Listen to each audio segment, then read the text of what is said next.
শীতের দিনে ভাপা পিঠা পছন্দ করেন না এমন কি কেউ আছে বলুন তো? সবার মতন আমারও খুবই প্রিয় ভাপা পিঠা। আর শীত এসে গেছে, ভাপা পিঠা বানাবো না তাই কখনো হয়? আসসালামু আলাইকুম সবাইকে, ওয়েলকাম টু মাই চ্যানেল। সবাই কেমন আছেন? আলহামদুলিল্লাহ, আপনাদের দয়ায় আমি অনেক ভালো আছি। তাই আমি আজকে নিয়ে আসলাম ভাপা পিঠা রেসিপি। আমি যেভাবে ভাপা পিঠাটা বাসায় বানাই, খুবই অল্প সময়ে কম খরচে, এটা আপনারাও বাসায় ফলো করতে পারেন। দেখুন, এখানে আমি চালের গুঁড়া নিয়ে নিয়েছি আর দিয়ে দিয়েছি স্বাদ মতন লবণ। ভালো করে মিশিয়ে অল্প অল্প করে পানি অ্যাড করব। আর আমার এটি শুকনা চাউলের গুঁড়া, যার কারণে পানির পরিমাণটা একটু বেশি লাগবে। আপনারা এই দিকটি খেয়াল করবেন আর পানিটা অল্প অল্প করেই মেশাবেন। এটা আমি অল্প অল্প করে চাউলের গুঁড়ার সাথে মিশিয়ে নিচ্ছি। একটু ভেজা ভেজা টাইপের হবে আর কি। এটা আপনার যখন হয়ে যাবে তখন আপনারা নিজেরাই বুঝতে পারবেন। আমি একবারে পানি দেইনি, কারণ একবারে দিলে হয়তো বেশি হয়ে যাবে, এজন্য আমি আরো একবার দিয়ে দিলাম। এভাবে আমি আস্তে আস্তে পানি অ্যাড করে চালের গুঁড়িটা রেডি করে নেব। দেখতেই পাচ্ছেন আমার চালের গুঁড়িটা রেডি হয়ে গেছে। আমি একটু মুড পাকিয়ে নেব। মুড পাকিয়ে নিলে দেখবেন যে একদম দলা পাকিয়ে যাবে, আর আলতো করে একটু চাপ দিলেই ভেঙে যাবে। আমার চালের গুঁড়িটা পারফেক্টলি রেডি হয়ে গেছে। এখন আমি এটা চেলে নেব। আর বিশেষ করে একটু বড় ছিদ্র জাতীয় চালনি নিলেই ভালো। আপনারা চাইলে যে ঢাকনা দিয়েও করতে পারেন। আমি নুডলস ছাকার ছাঁকনিটা নিয়ে নিয়েছি। এখন আস্তে আস্তে করে আমি চালের গুঁড়োটা চেলে নেব। আর খেয়াল রাখতে হবে দলাগুলো যেন ভেঙে যায়। আর আমি হাত দিয়ে ভালো করে চালের গুঁড়িটা বের করে নিয়ে নিচ্ছি। তার সাথে সাথে আমি আজকে আপনাদের সাথে শেয়ার করব আমি যেভাবে অল্প সময়ে ভাপা পিঠাটা তৈরি করি, ছোট ছোট করে তৈরি করার ঝামেলা ছাড়াই। কারণ ছোট ছোট করে তৈরি করতে গেলে দেখা যায় যে অনেকটা সময় লেগে যায়, সময় লাগে আবার গ্যাসের অপচয় হয়। আমি দুইটাই সেভ করে একবারেই করে নেব।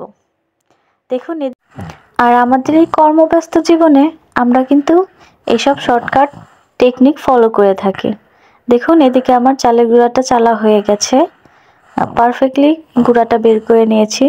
এই চালের গুঁড়াটা একটু দানাদার হবে, আর একটা আর একটার থেকে আলাদা, ছাড়া ছাড়া ভাব থাকবে চালের গুঁড়ার মধ্যে। দেখতেই পাচ্ছেন আমি কিভাবে এটা করে নিয়েছি। এখন এদিকে চলে আসলাম, আমি অফ ক্যামেরায় গুড়টা দা দিয়ে কেটে নিয়েছি, আর এদিকে নারকেল কোড়াটা নিয়ে নিয়েছি। এখন চলে যাচ্ছি মূল পর্যায়ে। এখানে আমি একটা রাইস কুকারের ছাঁকনি নিয়েছি। রাইস কুকার নেই এমন কেউ তো নেই, সবার ঘরে রাইস কুকার রয়েছে। তার উপর আমি একটা পাতলা কাপড় দিয়ে দিব। এখন আমি আস্তে আস্তে করে চালের গুঁড়িটা একটা লেয়ার করে দেব। লেয়ারটা খুব বেশি মোটা হবে না, আবার একেবারে পাতলা যে তাও হবে না। আমি চালের গুঁড়ির লেয়ারটা প্রায় করে নিয়েছি। এখন দিয়ে দিচ্ছি নারকেল কোড়ানো। আমি এখানে দুইটা লেয়ারে গুড় আর নারকেল দিয়ে দেব। আর এইভাবে আপনি যদি একটা পিঠা বানান তাহলে পরিবারের প্রত্যেকটা সদস্যরই হয়ে যাবে। এখন দিয়ে দিচ্ছি গুড়। আর বেশি সময়ও লাগে না এই রেসিপিটা করতে। যাই হোক, আবারও একটু চালের গুঁড়ি উপরে দিয়ে দিলাম। আলতো হাতে দিয়ে দিব, চেপে দেওয়া যাবে না। আর একটা লেয়ার আমার দেওয়া হয়ে গেল। আবারও দিয়ে দেব নারকেল কোড়ানো এবং গুড়। আমি সমানভাবে চারদিকে ছড়িয়ে দিচ্ছি, দেখতেই পাচ্ছেন কিভাবে করছি।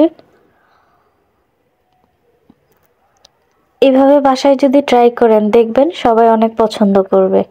আর এই পিঠাটা বানানোর সময় আমার আম্মুর কথা খুবই মনে পড়ছিল, কারণ আমার আম্মু এভাবেই পিঠাটা বানাতো। আগে তো রাইস কুকার তেমন ছিল না, আগে ছিদ্রযুক্ত পাতিল বা বাটি পাওয়া যেত, সেগুলোর মধ্যে আমার আম্মু এটা বানাইতো। যাই হোক, পিঠা বানাতে বানাতে আম্মুর কথা মনে পড়ে গেল। এখন এটা আমি কাপড় দিয়ে ঢেকে দেব। বেশি চাপ দিবেন না, আলতো হাতে এটা করে নেবেন। এটা আমার পারফেক্টলি রেডি হয়ে গেছে। এখন চলে যাব চুলায়। চুলায় একটি রাইস কুকারের পট বসিয়ে পানি দিয়ে দিব পরিমাণ মতো। খুব একটা বেশি পানিও দেওয়া লাগবে না। ঢেকে বলক আসা পর্যন্ত অপেক্ষা করব। বলক এসে গেছে, এখন পিঠার ইয়াটা দিয়ে দেব। ঢেকে এখন 20 থেকে 25 মিনিট অপেক্ষা করব। আপনারা চাইলে রাইস কুকারেও এটা দিতে পারেন, এতে করে গ্যাসের সাশ্রয় হয়ে যাবে। আর আমরা গৃহিণীরা যদি একটু সেভ মতে না চলি, তাহলে এত দ্রব্যমূল্য ঊর্ধ্বগতি জীবনে স্বামীরা হোঁচট খেয়ে পড়বে। যাই হোক, এখন একটু সাসলিক স্টিক দিয়ে চেক করে দেখলাম আমার স্টিকটা ক্লিন এসেছে, তার মানে আমার ভাপা পিঠাটা পারফেক্টলি হয়ে গেছে। দেখুন কত সুন্দর দেখা যাচ্ছে। এরকম একটি পিঠা যদি বানানো হয়, আর কি বারবার পিঠা বানানোর ঝামেলা করা লাগে বলুন তো? বারবার পিঠা বানাতেও কিন্তু অনেকটা সময় লাগে। আপনি এরকম একটি পিঠা যদি মানে চুলায় দিয়ে অন্যান্য অনেক কাজই করতে পারবেন, আপনার বারবার এটা নামানো আবার দেওয়ার ঝামেলা থাকবেন না। দেখুন আমি গরম পিঠাটি একটা প্লেটে ঢেলে নিলাম। পিঠাটা দেখতে কিন্তু অনেকটাই কেকের মতো হয়ে গেছে। যাই হোক, বড় একটা কেকের মতন হয়ে গেছে। এখন আমি কেক মনে করেই পিঠাটা কাটবো। আমি কেকের সাইজেই কেটে নিচ্ছি পিঠাটা। দেখতে কিন্তু অসাধারণ হয়েছে, আর খেতেও হয়েছে মাশাআল্লাহ।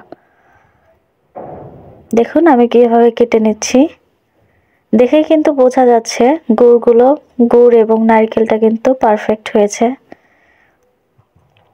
আমি সবসময় এভাবে পিঠাটা বানানোর চেষ্টা করি, তাতে আমার সময়ও বাঁচে। যেহেতু ছোট বাচ্চা আছে, এজন্য আমি অতটা সময় নিয়ে কাজ করতে পারি না, এজন্য শর্টকাট টেকনিকগুলোই আমি ফলো করি। আর আমার রেসিপিটা যদি ভালো লেগে থাকে, তাহলে অবশ্যই বাসায় একবার হলে ট্রাই করবেন।